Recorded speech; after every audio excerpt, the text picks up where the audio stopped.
another Monday night with the Podcast Babes. Today we are doing some more of our IG Live series interviews, and I am so excited to interview this next author who has such an amazing story. Let's go live here. My Podcast Babes, I see everybody joining in, so excited. There we go. Hi. Hello, we got it working. Hello. Hello. How's it going? Good evening. Very good. 1 second. I think I have some interference in the background. Oh. Okay, I think that's better, right? Yes, it sounds better. Perfect. Okay, good.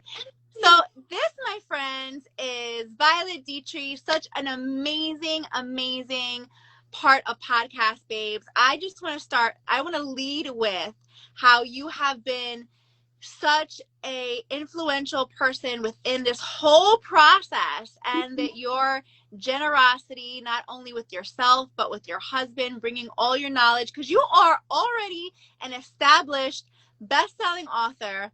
And like one of my favorite mentors says, success leaves clues.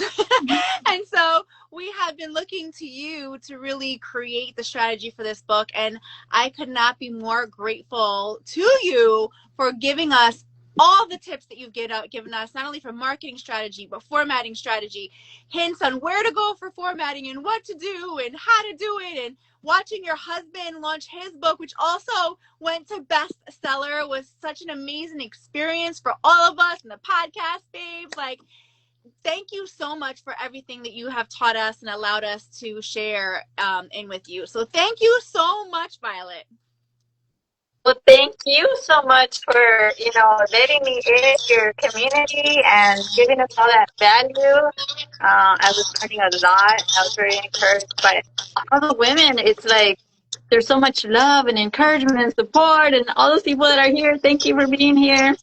And I was just thinking, like, how did Catherine Veronica do this? Like, I showed up at the right time, and I met, Alex at the right time, which connected me to you, and it just got on this momentum, and I'm like, wow, and it's September, and it's a perfect time to talk about this. I'm not going to give it away yet, but I'm like, all these things that people would think it's, and I playfully call it magic, but of course, I'm a believer, so I know it's God just moving and supporting us and helping us to just bring these miracles come to happen. Oh, I agree. I do believe that, the way that I use magic is really the divine, like creating like just synchronicity and lining things up for you in life, right? Like, that's truly, for me, what magic means. Yeah. So, yeah. So thank you so much for everything. And you, like, as soon as you came into the Podcast Babes community, you were like on fire. We do different challenges and things within Podcast Babes, and you were just like on top of it. Like, I couldn't even keep up. And I'm like, give me more homework. Give me more homework. Yes, it was so much fun to watch you really like dive in, and it's just been such a pleasure. And so I know that you're already an author, and that it has its own experience. But what was it like for you writing this particular chapter about overcoming from pain to power? Do you feel like there was any resistance in writing your chapter? Was there anything that came up for you that was either like resistance or that like moved through you newly? Yeah, as you said, I'm already an award-winning international best-selling author, not only doing it for somebody else, a publisher who we paid like thousands of dollars to. But then also we were able to publish our own books, and we were so encouraged to be able to share some of that to help the Podcast Babes launch this new project. And, I thought I wasn't going to get any resistance because even though in the first book, it was the first time I had ever gotten my story really out there. So I didn't totally say what was going on. I just, say, I had chronic depression. This is the thing that I was going through, but I didn't outright say it. Yeah. But then I had a coach who said, go out there, share your story. So I had a summit with Tom Ziegler Joyce Meyer's daughter, Marilyn Hickey's daughter. And I was like, I'm just going to sit there and smile. They're the ones that can talk and share, you know, because this is my story. I'm not a professional, you know, psychologist, mental health professional. This was my story. And for me, it felt so easy. All these changes, even though it took a little while and it took me a little bit to get it, it was like God was treating me like a princess. He's like, here, rest in my arms and I'll do all this for you. Just let go. That's the first thing, one of the first things I had to do. And when I let go, he just came in. And I had support from my husband. He's the one that walked me through all these things. But to make a long story short, I'm going around the circle a little bit. I started sharing on podcasts. So I've been on podcasts and started sharing, you know, I'm a suicide survivor. I was a Christian since I was 8, trying to bring hope, trying to encourage people, because if God can help me, like I was so low in the dumps. I'm not sure anything could have helped me at that point in time except God. So I'm like, hey, if I was able to get, not only did I get out of that bottom, you know, some people like they even cruise and they're just surviving. No, God's like, propelled me. It's like from night to day. And I said, oh, this is going to be a breeze. Like, I've already said the story a million times. But yeah, there was actually, because there's some legal issues behind it, you know, it's like, and I also feel like, well, it worked for me, but will it work for other people? And, oh, it's my little story. And are people really going to value this? So I did come up with, and I was totally surprised because, like I said, I've been sharing this all over. And I also wanted to come, because I've been sharing it, I guess I've been growing deeper in knowing, like, what are the steps? What are really the things that I went through? Like, what's really around it? And actually coming more to terms about what really happened. What was I really thinking? Because sometimes in people's head, or at least in my head, you know, I make up stories, but then you go back, especially when you're writing it and you want to get it out there authentically. It's like, oh, wow. And so, and I'm getting emotional right now because I couldn't believe it that when I was writing this out and reading it, well, actually, you know, I write talking, but still, when I was going over it and editing it and taking some stuff out, I was in awe once again about just the work that God has done. And wow, God, you did this then. Wow, God, you did that. You showed up. And of course, he's always there. It's just, it took me to open my eyes and realize this thing and step into it. So I was really surprised that I got emotional. And I love that. Just, yeah, a new level of appreciation. I love that so much. And I think, you know, I can relate to so much of what you're saying, because I think that that's a common thing that happened with all of us. That it's been so therapeutic in the sense that you actually get to reflect on your journey and then celebrate, like, wow, like all of this actually happened. These big changes happened in my life. Like I overcame a lot, right? And I like what you said. I don't know if you realize what you said, but it's also about recognizing how you did it. Right? So, you know, I think we all have like these tips and these tricks and things that we have, but we don't really recognize how powerful that is and how it can help somebody else. And like you said, sometimes imposter syndrome kind of like kicks in and we're like, oh, but it's just little old me, right? And I don't know if it'll work for anybody else. But in fact, they're really juicy tips where somebody else could hold on to that and it can be their lifeline. And I think that your chapter is amazing at doing that, right? Because, you know, like recognizing exactly what it was. Sometimes it is just that one moment that changes you, that changes your way of thinking, that you can then ride the wave and then continue to make more positive changes. And I think that that's one thing that I want for people when they read this book, is that they can get just one idea shift or one tool or one thing that they can hold on to and do to start getting that momentum in their life. Then, you know, it can make a big difference for them. And sometimes that's all it takes, because, like, who said this? I forgot. I think it's Zig Ziglar that said, you don't have to be great to start. You just have to start to be great. And for me, I had like so many health challenges. And I even read in a book about this pastor who lost his ability to walk or something. And he couldn't really do anything. Just like me, I was kind of bedridden for a long, long time. But what he did was say, hey, I'm just going to move my little toe. You know, just like the smallest, tiniest action, it could get you into momentum. And then also going back, I just remembered one of the biggest resistance was, why do I have to see this story again? Like, are people bored of this story? Like, am I getting bored of this story? Like Russell Brunson, he talks about his potato gun all the time. I'm like, why this story again? But I really appreciated being able, like I said, to go over it, because I just saw different nuances, a different side of it, and it got deeper. So yes, that's so true. I love that you said that, because sometimes it can feel that way, right? Whether it's our story or listening to a mentor story. But what I have found is that when you hear it newly, you're in a different place. Right. So sometimes, so good. Right, your mind sees it differently, or sees something newly, or it has like a deeper meaning or a bigger shift or something like that.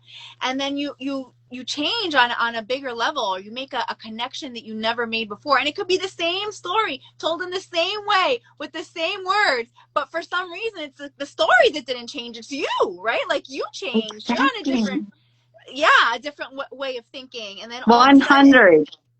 Yeah. Exactly. And I think that that's what's so key about this. And our stories are now going to be locked in a place forever, right? Like, that's what makes me so excited about it, is that, like, this is a legacy that we're leaving behind. And I wrote a little bit about it in the introduction, about how powerful writing can be, right? Which, like, I haven't read yet. What was that? Which I haven't read yet. You so haven't. You tell me. You will soon. And I wrote a little bit about it, is that, you know, there's power in writing, right? Like, all the stories that we know that got brought to us now in the future, right, from the past, most of the time they were preserved because of the fact that somebody wrote them down. So there's definitely a power to storytelling, but most of the things that we are able to really go back and look at history is because they were written down. And so that's another reason why I love this book, because it shows, like, we are here. We were here. We made an impact. And and so that's another reason why I love that we came together. That is, it's super exciting. I know. And so I wanted to ask you, so now that you've written this book, has something shifted in you, in the sense, like, do you show up differently for yourself, or is there something different that kind of that you are either thinking differently or doing differently because now you wrote this chapter? Yeah, now I'm like, oh, it's my 5th book. Thank you. No, actually, I have a friend who wrote 47 books, so I'm like, let's catch up to her.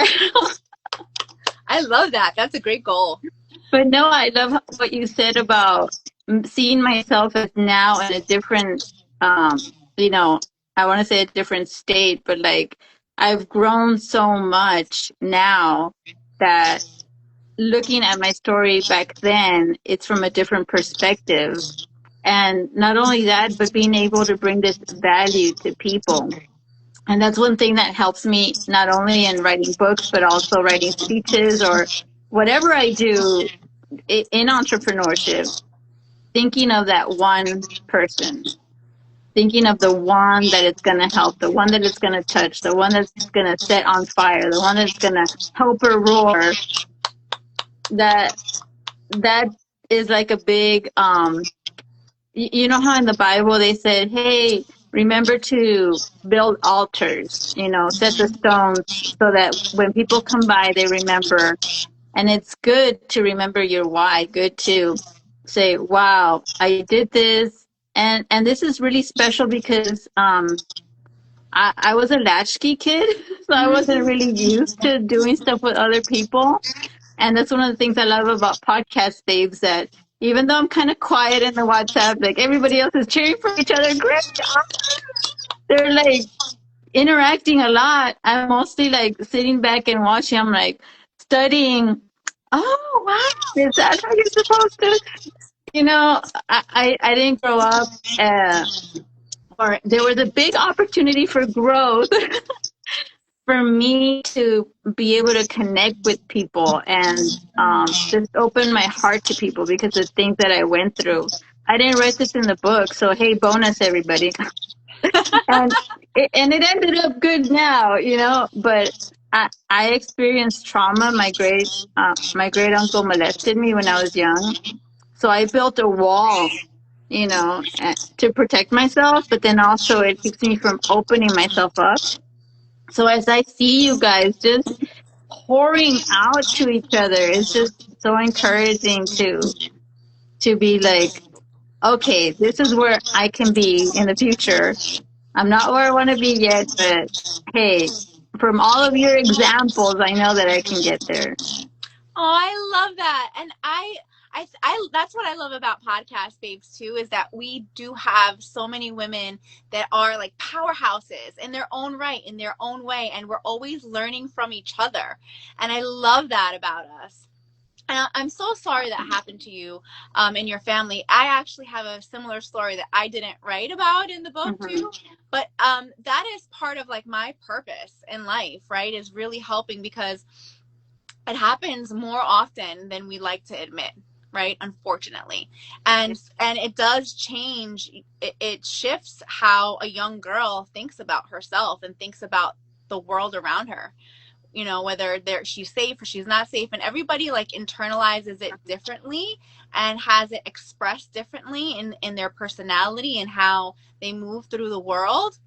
And that part of my mission is to have women want to take their power back. Maybe that particular thing didn't happen to them, but sometimes when trauma happens, we lose a sense of power. And so that's a big part of this book, is about like how to really reclaim your power, call your power back to you. And whatever it is that you went through, you don't have to be thankful for it happening, but be thankful for yourself, right? That you got through it, and what resources and how did those things shape you to be the woman that you are now, so that you can be thankful for who you have become on the other side of it, right? Yeah, and I know God was there because I had the strength, even as a teeny weeny girl. I don't know if it was around 5, 6, around that age. I was going to say something funny, but it's probably not appropriate to say it at this time.